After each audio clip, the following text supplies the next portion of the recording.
अस्सलाम वालेकुम dear students, आप देख रहे हैं सैयद अली अकेडमी। और आज की इस वीडियो के अंदर हम rate of breathing at rest and during exercise जिक्र करने वाले हैं कि जो ब्रीदिंग का रेट है, ब्रीदिंग का अमाउंट है, ब्रीदिंग की तादाद है कि एक इंसान कितनी ब्रीद कर सकता है, कितनी सांस लेता है एक मिनट के अंदर।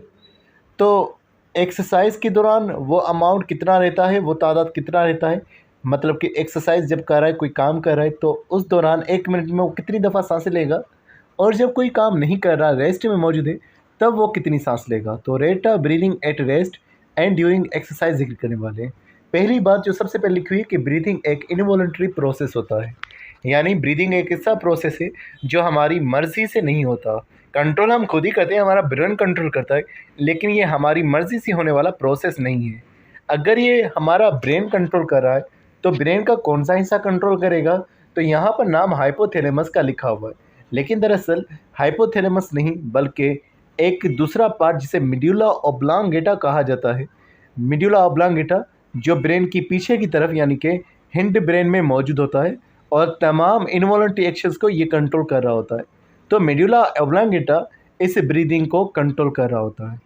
ये ज़हन में रखिएगा कि अगर एक नॉर्मल इंसान है, तो वो नॉर्मल इंसान एक मिनट के अंदर 16 से 20 मरतबा ब्रीदिंग करता है। ये रेस्ट की बात हो रही कि नॉर्मली रेस्ट के अंदर एक इंसान 16 से 20 मरतबा ब्रीदिंग कर रहा है।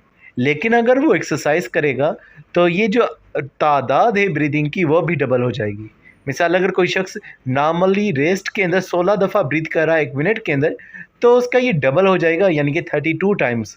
और अगर कोई शख्स रेस्ट के अंदर 20 मरतबा ब्रीथ कर रहा था एक मिनट के दौरान, तो ये अमाउंट डबल हो जाएगा, 40 टाइम्स हो जाएगा एक मिनट के अंदर जब वो एक्सरसाइज करेगा। अब ये अमाउंट क्यों बदलता है, इसके बारे में बात करेंगे। यहाँ पर भी ये बात लिखी हुई है कि ब्रीदिंग का जो तादाद है वो चेंज होता रहता है ऑटोमेटिकली, खुद ब खुद, अकॉर्डिंग टू द इंटरनल और एक्सटर्नल कंडीशन, और ये डिपेंड करता है बाहर की या अंदरूनी हालत के ऊपर। अब यहाँ पर एक मिसाल लिखी हुई है कि अगर कोई शख्स एक्सरसाइज कर रहा होता है, तो उसका जो ब्रीदिंग रेट है वो इंक्रीज़ हो जाएगा। अब ब्रीदिंग उसकी इंक्रीज़ होने की वजह क्या है, क्यों उसका ब्रीदिंग रेट डबल हो रहा है? उसकी वजह ये है कि वो ऑक्सीजन को ज़्यादा खर्च करता है।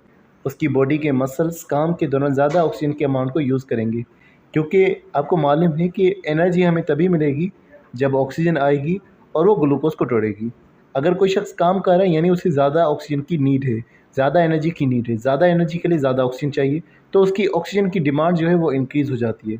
तो ऑक्सीजन को हासिल किया जाएगा, और साथ साथ एक चीज़ ये होगी कि कार्बन डाइऑक्साइड उसके ब्लड में बढ़ती रहेगी। एक तो ऑक्सीजन की कमी हो रही है, ऑक्सीजन उसको ज़्यादा चाहिए, दूसरा कार्बन डाइऑक्साइड बढ़ रही है। तो अब वो कार्बन डाइऑक्साइड रखेगा नहीं और ऑक्सीजन उसको चाहिए। तो ऑक्सीजन के हासिल करने के लिए और कार्बन डाइऑक्साइड को निकालने के लिए, क्योंकि ब्रीदिंग में दोनों चीज़ें हैं, हवा आएगी तो ऑक्सीजन साथ लेकर आएगी, हवा जाएगी तो कार्बन डाइऑक्साइड लेकर जाएगी। तो इसीलिए ब्रीदिंग ज़्यादा हो जाएगी, क्योंकि उसे ऑक्सीजन चाहिए और कार्बन डाइऑक्साइड उसने निकालनी है। अगर वो इस एक्सरसाइज को जारी रखता है, एक्सरसाइज को अगर वो जारी रखेगा, तो क्या होगा? तो हमारे जो मसल सेल्स होंगे वो ग्लूकोज़ को ऑक्सीजन की गैर मौजूदगी में ही तोड़ना शुरू कर देंगे, और ग्लूकोज़ का ऑक्सीजन की गैर मौजूदगी में टूटना ये कहलवाता है एनारोबिक रेस्पिरेशन। पहले हमने देखा कि हमारे पास ऑक्सीजन आ रही थी तो ग्लूकोज़ तोड़ा जा रहा था, एनर्जी मिल रही थी। मसल्स में भी ग्लूकोज़ स्टोर्ड होता है। तो अगर हमारे पास ऑक्सीजन इतना ज़्यादा नहीं आ रहा, हमें फिर भी एनर्जी ज़्यादा चाहिए, तो ग्लूकोज़ बगैर ऑक्सीजन के टूटेगा, एनारोबिक रेस्पिरेशन होगी। लेकिन इस एनारोबिक रेस्पिरेशन के दौरान एनर्जी तो मिलेगी बहुत कम तादाद में, लेकिन जो चीज़ बनेगी नुकसानदेह वो होगी लैक्टिक एसिड। हमारे मसल्स में लैक्टिक एसिड बनेगा, कार्बन डाइऑक्साइड नहीं बनेगा। लैक्टिक एसिड के बनने की वजह से हमें पेन महसूस होगा, क्रैम्प्स महसूस होंगे मसल्स के अंदर। क्रैम्प्स या पेन जो है ये दर्द के लिए कहा जाता है, तो हमें दर्द मसल्स के अंदर मौजूद होगा।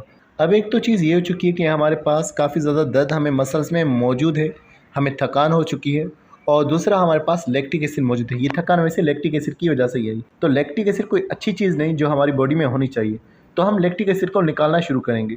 अब लैक्टिक एसिड को निकालेंगे कैसे? लैक्टिक एसिड को तोड़ा जाएगा। तो इसके बाद लिखा हुआ है कि breaking down of lactic acid. Lactic acid का टूटना, इसे चाहिए होता है काफ़ी ज़्यादा अमाउंट में ऑक्सीजन।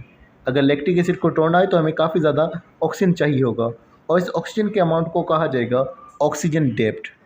तो जितना भी हम लोग काम करेंगे थक जाएंगे, थकने के बाद हम लंबी लंबी सांसें लेंगे।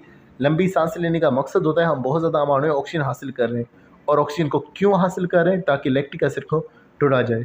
तो लैक्टिक एसिड का टूटना और ऑक्सीजन का ज़्यादा आना, ज़्यादा ऑक्सीजन आए ताकि लैक्टिक एसिड टूटे, इसे ऑक्सीजन डेप्थ कहा जाता है। ये सवाल जो है काफ़ी दफ़ा एग्ज़ाम्स में भी आता है और यही बात देखी हुई कि ऑक्सीजन का ज़्यादा अमाउंट हमें डीप ब्रीदिंग करते हैं तो हासिल होता है। तो एक ये चीज़ भी है कि why do we take long breath after exercise, हम ज़्यादा ब्रीदिंग क्यों करते हैं एक्सरसाइज के दौरान।